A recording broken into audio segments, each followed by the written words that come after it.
An important element of achieving a psychologically healthy and safe culture is the realization that some in an organization are more likely to be exposed to hazards than others.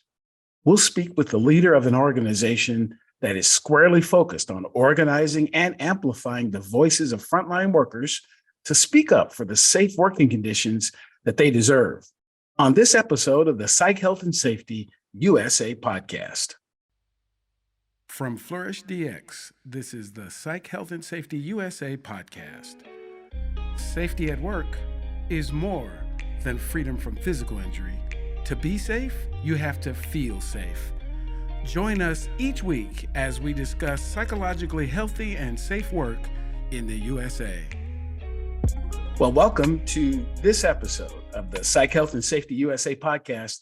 I'm your host, Dr. David Daniels, and I want to thank you for tuning in.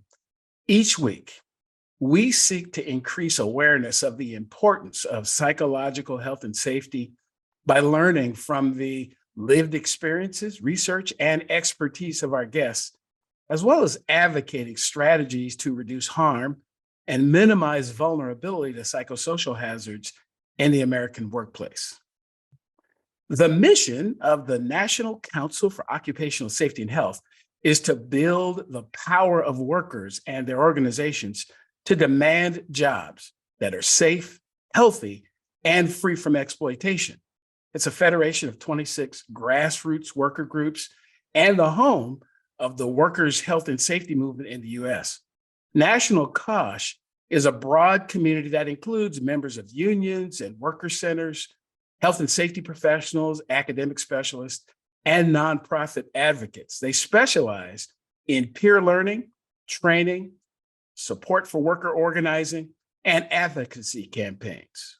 NCOSH's, at least from my perspective, focus on safety is fairly unique in that it's rooted in activism and the pursuit of justice for workers, especially workers from Black, Brown, Indigenous, poor, and other marginalized communities that often get overlooked when we talk about safety, but overrepresented when we talk about workplace injury and fatality. I met the guest for this episode when we participated on a panel discussion at the National Safety Council Congress, an expo, discussing the intersection between diversity, equity, inclusion, and safety. I've been looking forward to having this conversation, so let's get started. And I start with this, sometimes people think a unique question, but who is Jessica Martinez?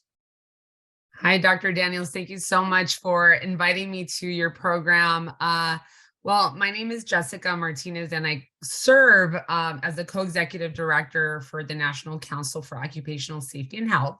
We're more popularly known as the COSH movement. And as you mentioned, we are a pretty radical movement of folks who are committed to workplace health and safety, who believe in social justice, who believe in worker justice, and believe in supporting workers in several issues that also align with safe and healthy workplaces. This includes also issues on living wages, issues on racial equality, economic equality.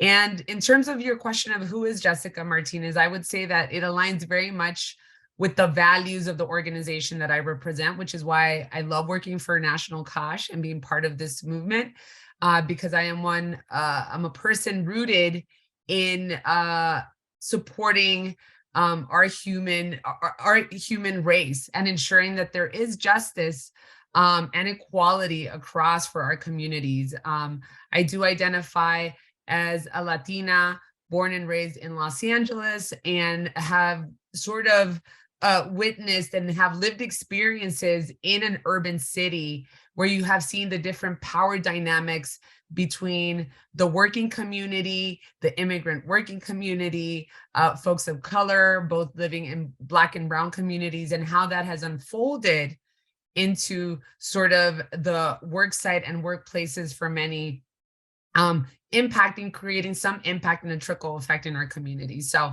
happy to be here and talk a little bit about the work that I do. Sure, absolutely. I as I said, I had heard of NCOSH before. I've heard of the COSH movement a little bit before, but didn't know a lot about it.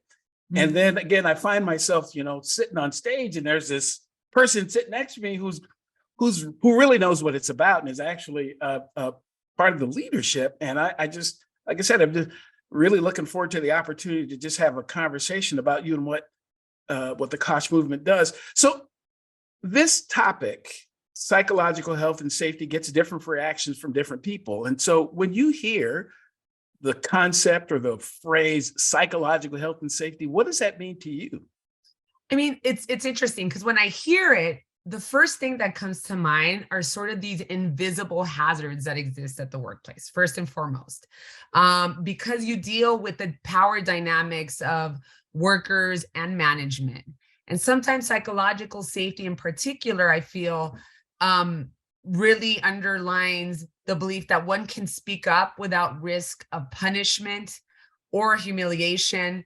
And this has been, pretty well established as a real driver to high quality, sort of healthy workplaces, healthy group dynamics, and interpersonal relationships. So again, it's really the opportunity to look at other, that not just look at those physical hazards, those that we talk about, the chemicals. In particular, I work with a lot of communities or workers that work for high hazard industries, and exposed to some of the most dangerous situations. But we're not talking about, psych health and safety addresses those issues of stressors, those bosses who are consistently retaliating against workers, threatening workers if they don't meet the production quota, or harassment issues, which we see in terms of whether it's gender dynamics or racial dynamics in the workplace.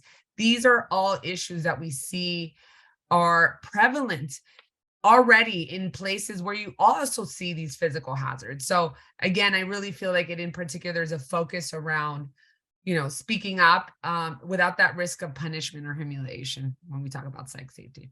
Yeah, I again, so in my research, I found 10 definitions from 8 different countries and 80 different examples of what psychosocial hazards are.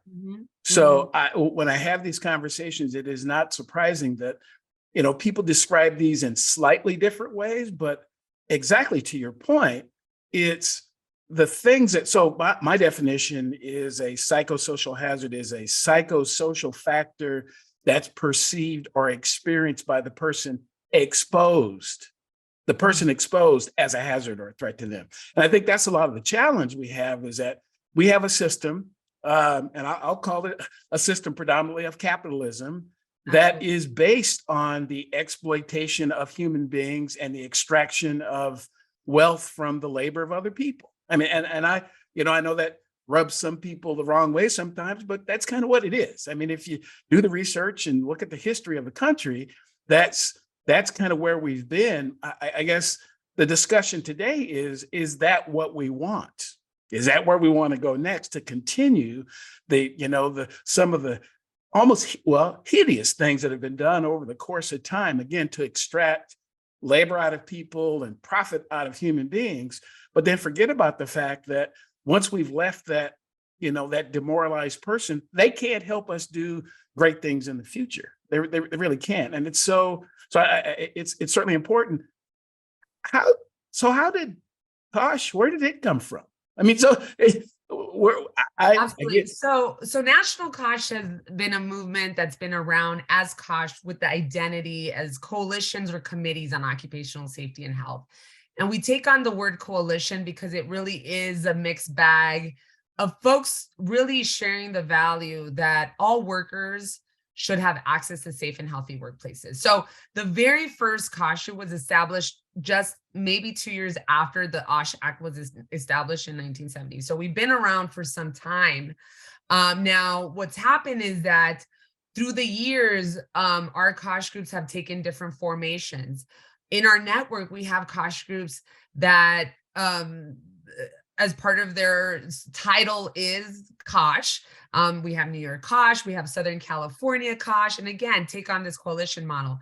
The newer affiliates of our network Many of them serve as worker centers in their respective regions. We have the Mississippi Worker Center for Human Rights based in Mississippi. Again, we have Workers Dignity in Tennessee. We have We Count in Florida.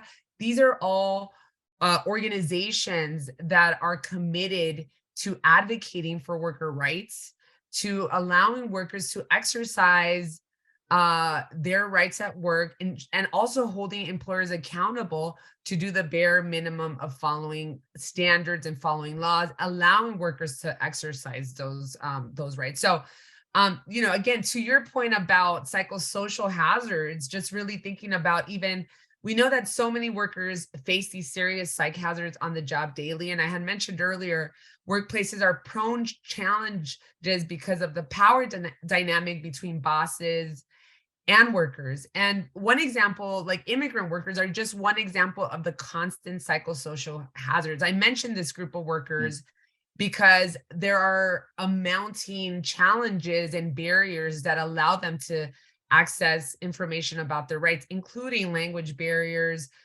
sort of being new to a country. But in particular, this group, there's a lot of fear of retaliation and discrimination, which is often used by employers to deny workers a right to bring up safety issues on the job. Right. And there's lots of cases where workers are frightened to report serious injuries because of fear of retaliation. And these issues are rampant in many workplaces. So our COSH groups are really committed to doing this sort of work, to amplifying the voices. We know that there's a disproportionate amount of impact, in particular to Black and Brown communities. So a lot of our COSH groups are working with some of these isolated communities, and really supporting some of the very active campaigns that we hear in mainstream media, including workers from Amazon and Starbucks, where folks are really organizing. And a lot of these campaigns are rooted around issues of health and safety, where, these heavy corporations such as Amazon have an incredible stressor on workers to meet certain quotas, production, all driven by profit, not by human rights, but by profit. So Right. again, these are all issues that don't surface up as a bloodborne pathogen or as a chemical hazard, Right. but it's, again, psychosocial hazards that impact workers' quality of life. Yeah, and again, I wouldn't say unique to the United States, but I think there are just short of 200 countries, 190 plus countries in the world, and 30 of them do have standards in place that identify psychosocial hazards as a thing. And so I find myself, and I know there are others that are really interested in having. So if we're going to continue to call ourselves the best country in the world, why is it that we don't have that here? I say often that people tend to be interested in safety for one of three reasons. A, they think it's the right thing to do. It's ethically, morally the right thing to do. There's another group that does it because it'll save them money, and it will. I mean, treating people right saves money. It does. Treating people right is profitable. And then there's a third group who'll do it because they have to. That's right. And I, as a safety professional, it doesn't really matter to me what people's motivation is. It would just be better if they treated people right. Right. And I mean, I think to your point of us being the best country, again, it's really assessing what is the standard of being the best country. What does that mean? Is it driven by profits and being economically rich, where it's the 1%, or is it truly human quality of life? And we have a lot to progress in that arena significantly. I mean, as you said, we don't have standards that protect the psychosocial health of workers. We don't have standards that protect on some of the most prevalent hazards that drive fatalities in this workplace. Yes. I'll give you, so I say that because, as a point of reference, what it takes for the US to develop a law is extremely challenging. I mean, we as a national COSH movement have been pushing forward for the stronger standards, stronger laws that protect workers.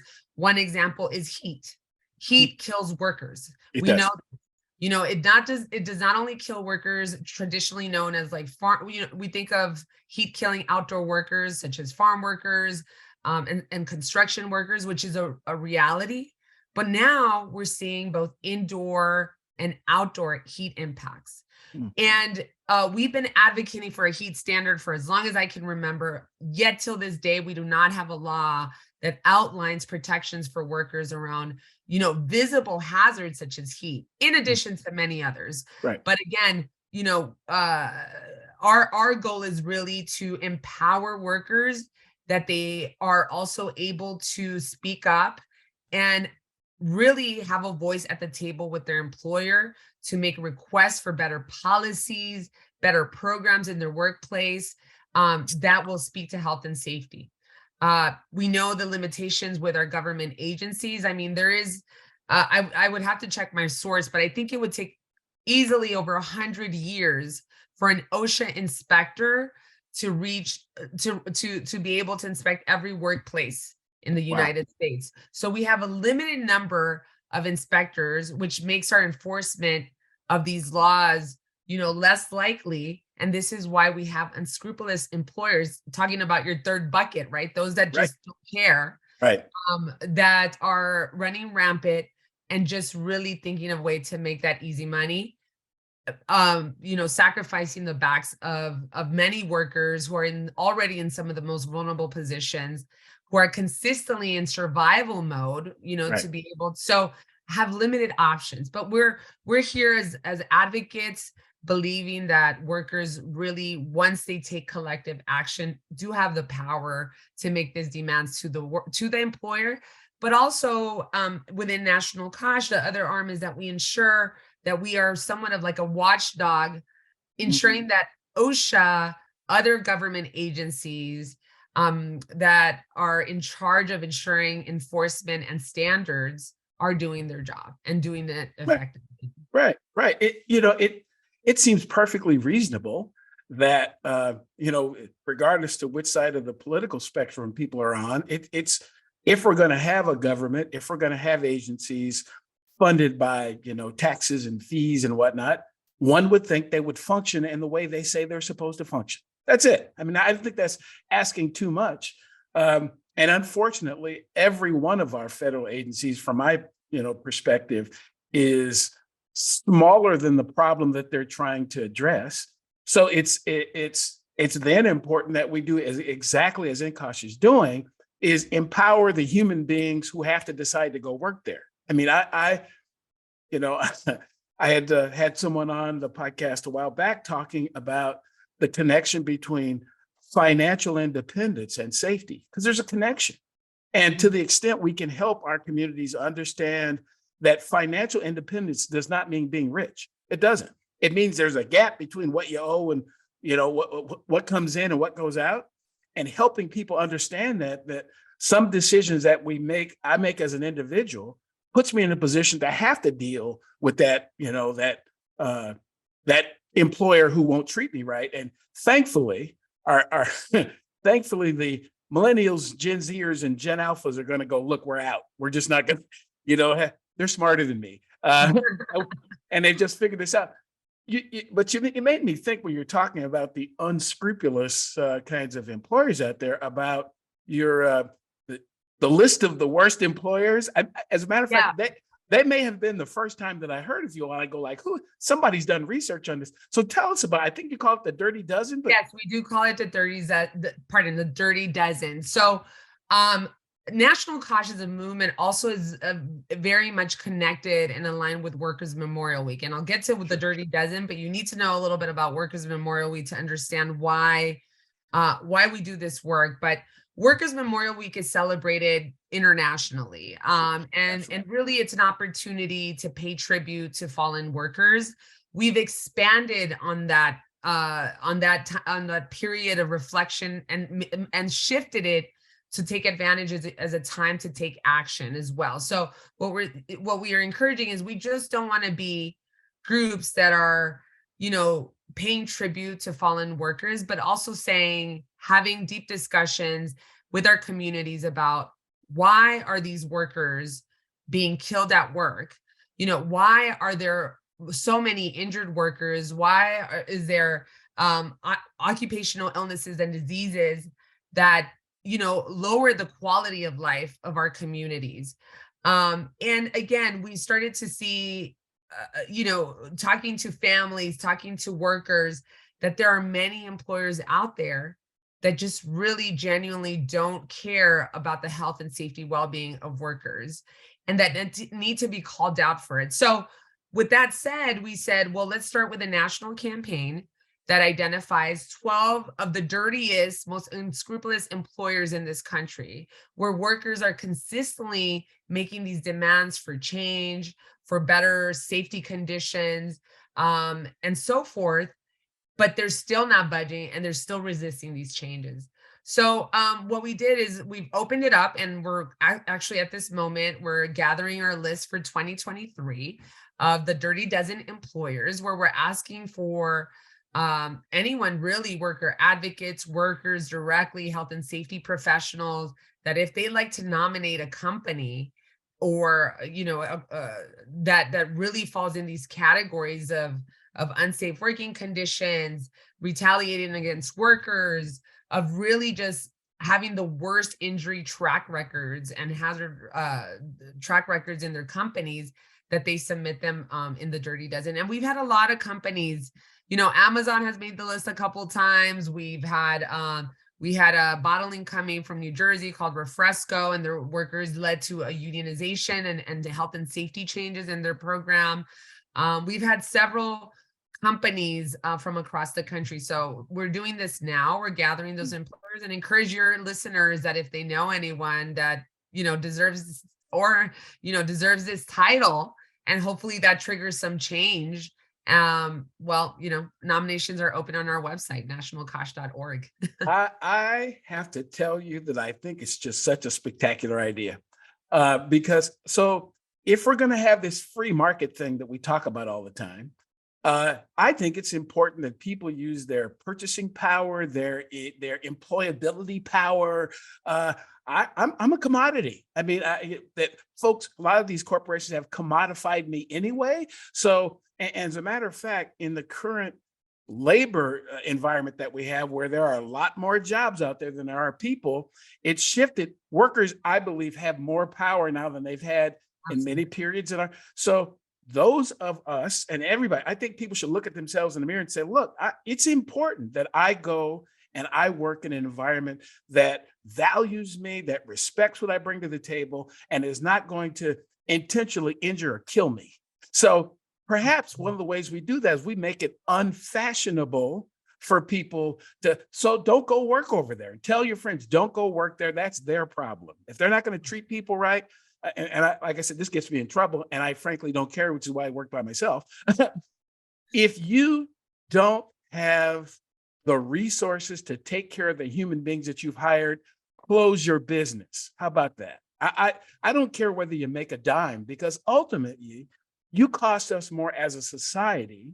Absolutely. By mistreating people and by having injured workers and sick workers and killing workers. It costs all of us. We get to clean that up. I mean, bottom line, having healthy and safe and happy workers is a good business model. It's an exceptionally good. It's a win-win. And that, I am clearly on the side of the worker, and as a worker advocate, identify as a worker advocate. But if I had to, again, bring this neutrality perspective to it, there is a win to an employer, Yes. Really having good programs. When you pay your workers well, you have good programs that look out for their well-being and health. You have happy employees, and you have whatever your business model produces, you provide better quality. So again, it's a win-win when employers really center the voices of the workers as well, and bring them to the table to seek these solutions as well. I mean, again, I myself, I have my own degree in public health, community and health sciences. And I've sat in many rooms doing trainings on occupational safety and health. And I have always been very clear in these trainings, because there's always this assumption that you come in and they're like, oh, she's an expert in occupational safety and health. She's going to tell us what our problems are, identify the hazards in our work site. And I always have to remind folks that only a facilitator in this process, that workers truly know their job the best, can identify the hazards, and to the surprise of many, can also come up with the controls and the solutions to these hazards if we just listen to them. And again, that is what we consistently advocate for, is that we give these workers an opportunity to be part of these committees. And I mentioned health and safety committees as a structure for open dialogue between labor and management, to come up with solutions and programs that work, good and is a win-win for all. But I do also have to say that, the pandemic itself really amplified these issues in a real way. I mean, I know that a lot of people, unfortunately, lost jobs and so forth. I have to tell you that within the scope of the pandemic as well is when the concerns of safety and health really skyrocketed. People now started to, really address these issues about, how do we come up with guidance that protects workers more here? And in some cases, completely ignored. We suddenly started calling these essential workers that were always essential workers, titled as essential workers, and said, we need these workers and that there are heroes. That narrative switched very quickly. It only lasted maybe a year and a half. And now we're back to, as you said, workers saying, I need to be valued more at work. There was an uproar of workers organizing. We see it consistently in the news, in the mainstream, teachers taking a stand, nurses taking a stand, warehouse workers, our baristas, everyone saying, we not only deserve a basic wage, we also deserve to have a healthy and safe workplace, along with a living wage, along with benefits, along with having a voice as a worker in my work site, and being able to contribute without the fear of retaliation, without the fear of being threatened consistently, of being fired, given, less hours to work. And again, that goes back to our original conversation of psychosocial health concerns, right? And I think that's all part of our movement building and empowering workers. Hi listeners, Jason here. We hope you're enjoying this latest podcast episode. Now, if you're like Joelle, Alicia and myself and enjoy learning from the best, then the Flourish DX Academy is for you. The Academy includes free e-learning courses on the ISO 45003 standard for psychological health and safety at work, and associated topics such as how to conduct a psychosocial risk assessment and how to create the business case for psych health and safety. All courses feature high-quality videos, downloadable resources, multi-choice questions, and a downloadable training certificate on completion. Take your learning to the next level with all Flourish DX Academy courses included within the Flourish DX mobile app. Select podcast episodes from the Psych Health and Safety podcast and sister podcasts from Canada and the USA are also included. Get started with Flourish DX for free at www.flourishdx.com/get-started. That's www.flourishdx.com/get-started. Now back to this episode. It is so absolutely connected. It amazes me how people miss it, to be quite honest. If you simply do the math, if you look at the cost, for those who are really into their profits, look at the cost of replacing a worker. Look at the cost of getting people's work done. So I was in the public sector most of my career, and in the public sector for a 24-hour operation, I think this would work for a private sector as well. But for every worker that's out injured or sick, it's going to cost you 3 to 4 times their salary to get their work done while they're out injured or sick. It costs money. How difficult is it to replace someone who's been on a job 3, 4, 5, 10 years? And now the average person in the United States stays on their job 3.7 years, and that number is declining. And it is not because of the pay. It is not because of the pay. That's part of it, but most of it is because of how people are treated and how they feel in that organization emotionally. How emotionally connected am I to this work? And it's hard to be emotionally connected when you're being mistreated. It's very difficult. So one of the had opportunity to attend the COSH this year. I wasn't able to get every single day, but I was really fascinated by this commitment to, I think you call it language justice. I think so. Share a little bit about what, where that commitment comes from and how that works, particularly when you do training and presentations. Absolutely. So, National COSH is committed to this concept of language justice. And we do feel that workers learning their rights is a powerful first step to organizing together for improvements and challenge, the intimidation that happens with individuals. In particular, collective action is a key to psychosocial well-being. And communication is in one preferred language is a building block to open up the world of community for people. So really what that is, language justice, is the ability for workers or anyone in that matter that comes to our spaces and our platforms is able to access information and education in the language that they feel most comfortable. So we offer many of our programs in both in English and Spanish. With interpretation. We have local COSH groups that host meetings even in more languages. I just heard of our New England COSH group as a collective hosted a meeting where they did a Worker Voices Summit and had up to 6 interpreters, and really with the goal of inviting workers from different backgrounds, different regions, to ensure that they understood the information that was relevant to their rights and to access programs. So, and we do this not, the idea of having interpreters is just a tool and a mechanism that allows that. There's also a concept within the realm of language justice that, that it's an equal playing field. So it's not really just saying all the Spanish speakers move to this room and you will all be using interpretation sets when there's a domination of the English language. I'm privileged to be able to speak 3 languages. Many of the meetings that I do run, I make sure that maybe the first half I do a little bit in English, the second half a little bit in Spanish, because again, you want to make sure that there's that welcoming environment that, we want to break down the language barrier. Yes. as a barrier that will potentially lead to any misunderstandings, that will lead to people not understanding the information and understanding the processes.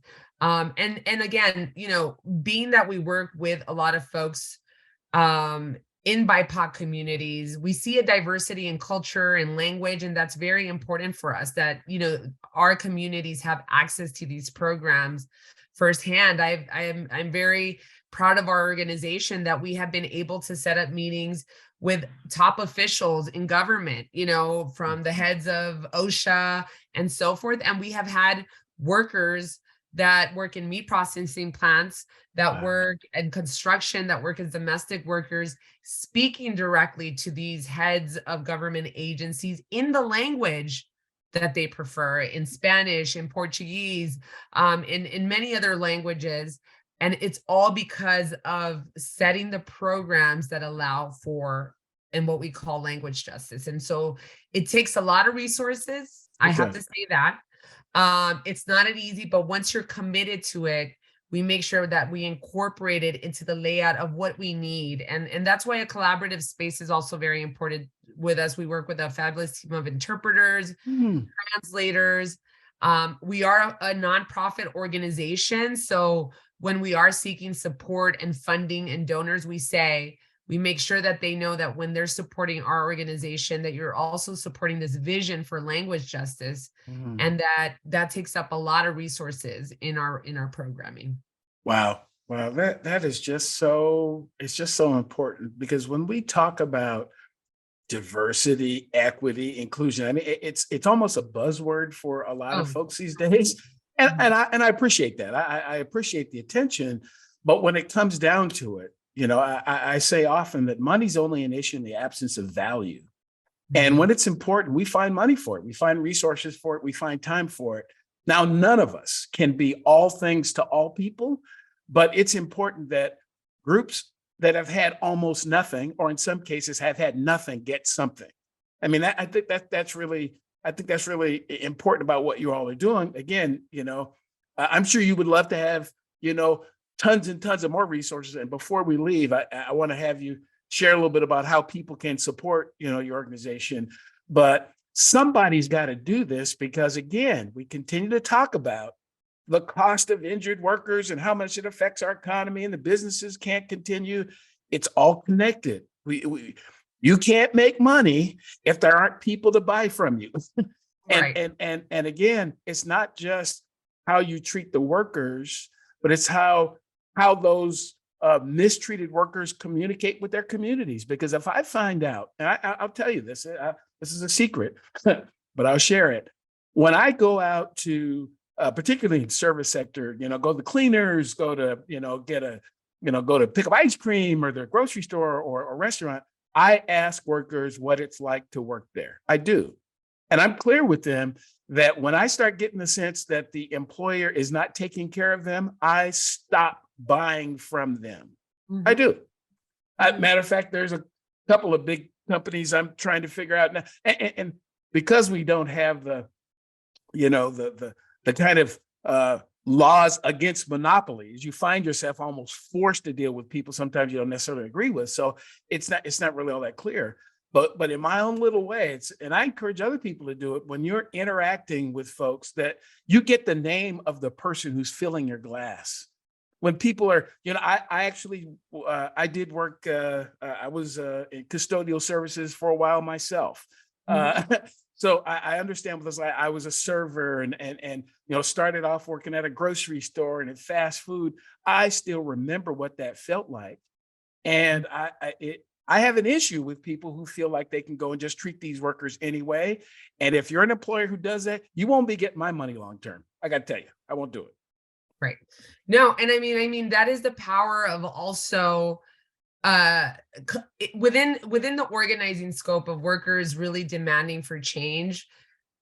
Collective action is important, and and having the support of the community is such a key element of really putting pressure to these companies who are very intentional about disrespecting their workers, because they feel like with these threats, this added fear that they may have control of their group of workers, which at the end of the road really just has no success rate, because again, we talked about this, it's a bad business model.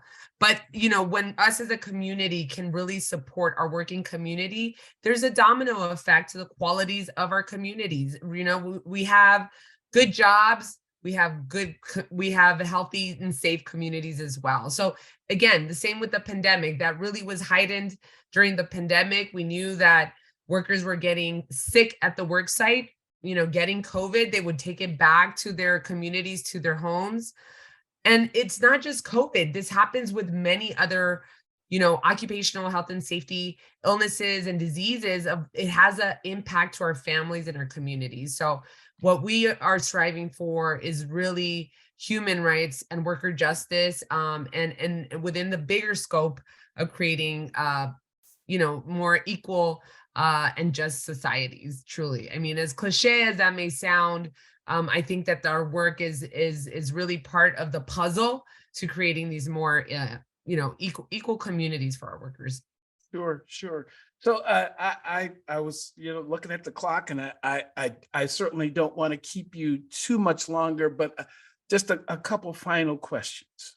Absolutely. One question is, so let's say you got the opportunity to address a group of CEOs, business owners, what have you, and to give them, so there are folks out there who actually want to do this right. I want to believe that they really want to do the right thing. They recognize that things haven't been the way they should have been. What are a couple of pointers you could give in broadly that that you think would really help them and it would help your movement? Recommendations that I would give employers? Absolutely. Yeah. Well, I mean, there are a lot of examples where there are collaborative models of having workers and employers work together to seek to really create better health and safety programs in the work site. And I really strongly believe that when you to have a comprehensive whole program in your work site, if you are able to give space to workers, and again, without any fear of retaliation, without these stressors of if you are not part of this, you get punished in some way. But when you do build that space and center worker voices, where you have a majority of workers, that makes for good health and safety programs that trickles down to not just to whatever the business is of that employer. So what I would say is that if we allow for this dialogue of mutual respect and of allowing workers to really share their concerns, that we really will, it can create a significant change to the work site. And again, approaching it from the lens of the experience of the workers. This is why we do the work that we do within even the scope of language justice. If you have the majority of workers that maybe Spanish is their first language, and you realize I need to do a health and safety training on, forklifts training, for instance, then maybe you should reconsider whether it's important to do this training in Spanish if it helps your workforce. And again, allowing workers to sit on the table and say, these are our needs, really leads to just a good business model, essentially. So, I mean, again, I think that a collaborative space between employers and workers is really the way to go to build these models. Absolutely. So one last thing, the work that you all are doing is so important. It is so crucial to not only the health and safety of human beings, but to our entire economy. I honestly believe it's that important. So if there are folks out there, this may be their first time hearing about the COSH network, and they want to help you. They want to, they're a nonprofit. So how can people, become a part? How can they help you? How can they get in contact with you to be able to support what you're doing? Absolutely. So what's beautiful about what we, again, want to call this our COSH movement is that we have supporters from across the country. We're a national movement. If you do not need to be part of necessarily an organization, if you are a supporter, an advocate that believes in human rights, that believes in worker justice, you can be part of our network and be part of our programming, where we offer these spaces where there is dialogue about the current issues that impact workers, and we learn about strategies of how to create better workplaces, healthier workplaces. So the first thing I would say is I would invite everyone to visit our website, nationalcosh.org, as a starting point. Also, we're quite active in social media. Our handle is National COSH. You can follow us on every social media platform. We're on Twitter, we're on Instagram, we're on Facebook, we are on LinkedIn, we're on YouTube, and we consistently put out there stories about workers, information about our campaigns, also amplify worker campaigns that resonate with our mission and our values, where we allow space for workers to tell their stories. And we do this all through a lot of social media promotion, through our website. We're also a great source of worker information and resources for workers, where there are a lot of content in English and Spanish, very user-friendly. If you want to learn more about what are your rights in the workplace, we have handouts and fact sheets that you can find in our resource page on our website. If you want to get in touch with one of our local COSH groups, one of our 26 local COSH group, all their contact information is on the website itself. And you can also volunteer, connect with those groups, be part of the programming. There's a lot of training happening, community events. And again, in April, we'll have Workers' Memorial Week. And constantly, we're in the month celebrating Black History Month. We know that the Mississippi Workers Center for Human Rights, which has a predominantly Black worker community, is hosting an event next week called Devalued for Work, and it'll really amplify the stories of Black workers, centering Black workers solutions. And we're hoping that we can also get folks. So this is the type of programming that we offer that really resonates with the community. We like to find the intersection between our programming and the arts. We have music in our programming. We exhibit art. We allow for workers to share their stories in creative ways. And we encourage everyone to maybe attend a Workers' Memorial Week Worker Memorial Week event in April, which are happening across the country. Absolutely. Well, Jessica, thanks again so much for taking time to share about the work that you're doing and what the COSH network is doing across this country. As I said, I'm just really excited about finding you all and finding about the work that you're doing. And I think there are going to be some additional opportunities in the future. So, I would encourage, those of you who are, looking for a network of like-minded people who care about other human beings, these folks are a good group. I highly recommend, participating, particularly at your local level, because that's what they say, what they say in the good book is charity starts at home, and then it spreads abroad. So look out into your community. Is there a local COSH group? Maybe you want to start one. I don't know. I might be recruiting for you, but there are places in the country that don't necessarily have local groups. But we are going to get this done as advocates for other human beings by working together. That's how we're going to get this done. And we all come at it from different views and perspectives, but we're going to get this done by working together. And so certainly appreciate the leadership that you and your group are taking. And again, as I said, you can certainly count me as a supporter of what you all are doing. And I think there's more in the future. So that's about it for this episode. I'd love to continue to talk, but it's not a good idea. I have to give folks some of their time back.